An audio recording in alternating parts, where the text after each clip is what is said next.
பகுதியில் தற்பொழுது இராணுவத்தினரிடந்து விடுபட்டுக் கொண்டிருக்கின்ற பகுதிகளில் மீள்குடியேற்றங்கள் இடம்பெற்றுக் கொண்டிருக்கின்றன.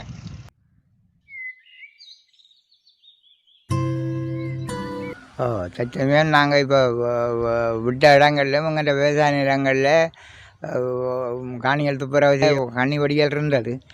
அதை கண்டு பிறகு நாங்கள் அறிவித்து அதிண்ட இதால் இந்த அவைகள் வந்து அந்த வடிகளை எடுத்து இப்போ செய்தபடியாக இப்போ தான் நாங்கள் அந்த காணியை துப்புரவு செய்து உழுது எல்லாம் அவை செய்த பிறகு இப்போ உழுது விவசாயத்துக்கு ஏற்ற ஒழுங்குகளை இப்போ செய்து கொண்டிருக்கிறோம்.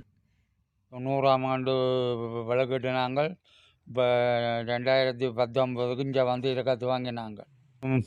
நான் பால் மாடு கல்யாணம் வீட்டு தீவம் போகுது, மாட்டு உதவிகளை செய்தால் நல்லது. இப்போ எங்களோட இடம் வந்து மயிலட்டி வடக்கு 246 GS பிரிவு. நாங்கள் 90ஆம் ஆண்டு இடம்பெயர்ந்த நாங்கள் வந்து இப்போ 30 வருஷத்துக்கு பிறகு இப்போ தான் எங்களோட சொந்த இடத்துக்கு வந்துருக்கு.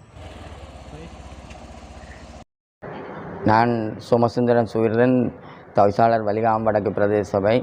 எங்களுடைய மக்கள் நீண்ட காலமாக யுத்த சூழ்நிலையில் பாதிக்கப்பட்ட மக்கள், குறிப்பாக கடந்த 30 வருட யுத்த சூழ்நிலையில் கூடுதலாக பாதிக்கப்பட்டு இடம்பெயர்ந்த நீண்ட காலமாக நலன்பு நிலையங்களில் வாழ்ந்து வர மக்கள், நமது மக்கள் கிட்டத்தட்ட இன்னும் 3000 ஏக்கர் நிலப்பகுதிகள் எங்களுடைய பிரதேசத்தில் விடுவிக்கப்படாமல் இருக்கின்றது. விடுவிக்கப்பட்ட பிரதேசங்களிலும் கிட்டத்தட்ட 1400 குடும்பங்களுக்கு மேற்பட்டவர்களுக்கு வீட்டுத் தேவைகள் இருக்குது.